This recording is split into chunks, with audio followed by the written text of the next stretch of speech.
Hey everyone, welcome to The Explainer. I'm Dr. Chem from Chemora Studio, and today we're tackling something that is absolutely revolutionizing how we purify complex mixtures. If you've ever worked in a lab, you've definitely faced the persistent headaches of traditional liquid chromatography. We're constantly dealing with super expensive solid supports like silica gel and that awful irreversible adsorption where your precious sample literally just gets stuck on the column forever. And honestly, let's not even talk about columns clogging up the second you try to inject raw, dirty biomass extracts. But what if we could just scrap the solid support entirely? Well, today we are diving into Centrifugal Partition Chromatography, or CPC. It's this brilliant advanced liquid-liquid separation technique that actually uses centrifugal force to hold a liquid stationary phase right in place. Okay, so here's our roadmap for this explainer. First, we'll look at the evolution of chromatography, then we'll get into how CPC actually works. After that, we'll peek inside the CPC instrument itself, talk about solvent selection and K-values, cover the major advantages over traditional methods, and wrap up with some modern and green applications. All right, let's kick things off with part 1, the evolution of chromatography. So our journey actually starts way back in the 1940s. A scientist named Craig invented the very first apparatus for countercurrent distribution. And get this, it was literally just a series of glass separatory funnels connected together in a sequence, passing the lighter liquid phase from one tube to the next. Kind of tedious, right? Well, fast forward to 1966, and Yoichiro Ito introduces the revolutionary coil planet centrifuge, which really launched the modern era of counterchrome chromatography. But the true game changer, especially for industrial scaling, happened in 1982 in Kyoto, Japan.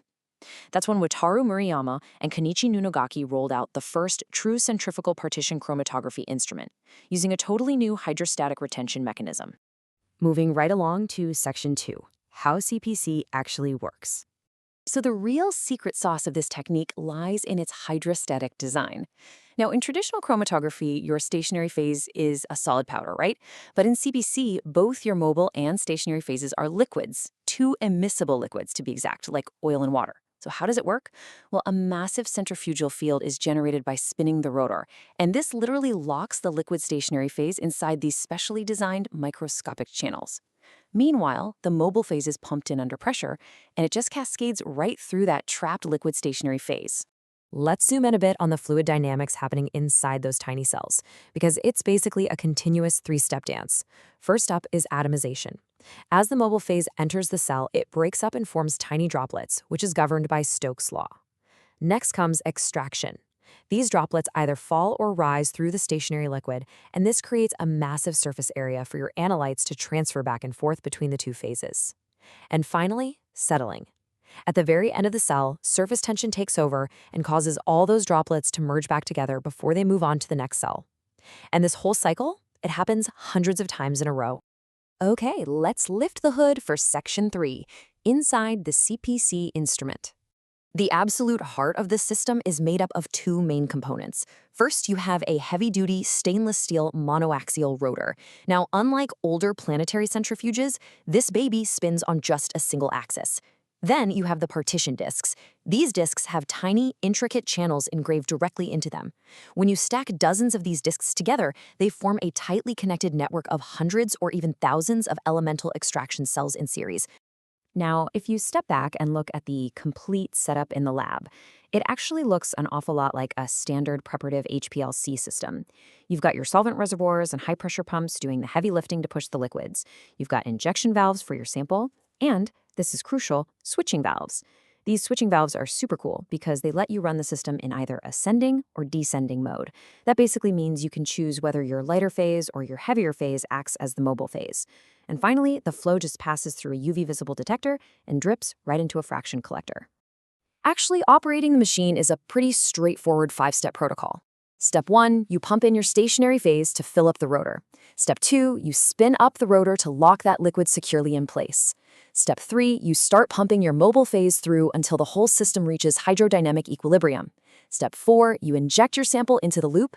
And Step 5, you just let the continuous liquid-liquid partitioning do its magic while you keep an eye on the detector and collect your beautifully purified fractions. Which brings us perfectly to Section 4, solvent selection and K-values. So, the entire separation process is governed by a little something called the partition coefficient, or KD. Think back to your early chemistry classes. It's exactly like shaking oil and water in a separatory funnel. If you toss a mixture of molecules into that funnel, some are naturally going to prefer to dissolve in the oily upper phase, while others will want to hang out in the watery lower phase. The KD is literally just the ratio of a solute's concentration in the stationary phase versus the mobile phase once everything hits equilibrium.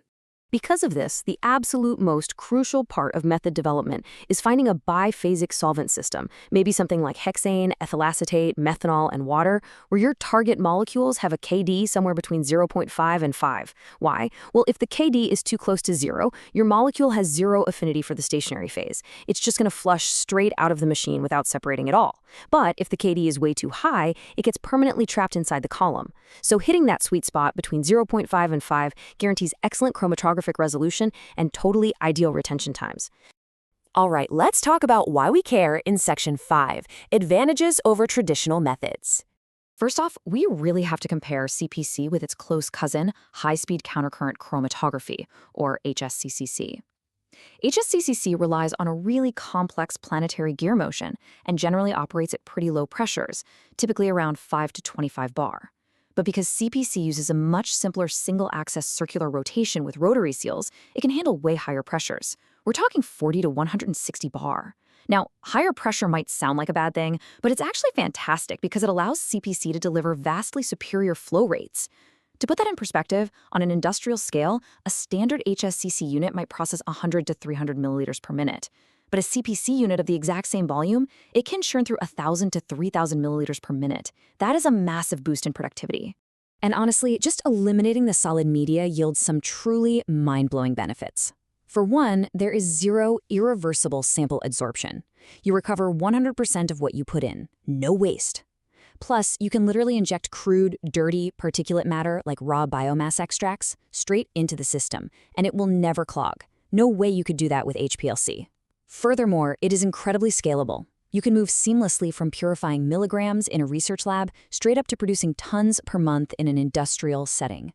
This makes it just perfectly suited for heat-sensitive compounds and really complex natural products like alkaloids, flavonoids, and essential oils. And finally, Section 6, Modern and Green Applications. Look, we all know traditional chromatography uses a ton of toxic solvents, but CPC offers immense solvent flexibility. In fact, industries are now using AI-assisted solvent selection to hunt down environmentally friendly alternatives. For instance, we're seeing people swap out standard THF for the much greener 2-me-THF. They're using natural limonene extracted from citrus oils or replacing highly toxic dichloromethane with CPME. We can even run aqueous two-phase systems, or ATPS, using just polymers and water. That lets us gently purify biological macromolecules and bioactive skincare compounds without using any harsh chemicals whatsoever.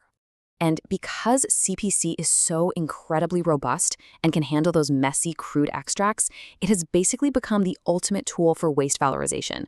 Think about it. Every single year, millions of tons of agricultural and industrial waste are just dumped. But CPC allows us to process that waste, recovering high-value natural pigments, antioxidants, food additives, and even pharmaceutical ingredients that would have otherwise been completely thrown away. We are literally transforming trash into treasure. So, as modern developments push forward with continuous purification technologies like True Moving Bed, or TMB CPC, which actually continuously switches between ascending and descending modes to create a fully automated non-stop production cycle, it begs the question, just how much of our global waste could soon be transformed into vital, high-value resources? It's incredible to think about. CPC truly represents the future of circular, sustainable chemistry. Well, that's it for today. Thank you so much for joining me for this explainer. I am Dr. Chem from Chemora Studio.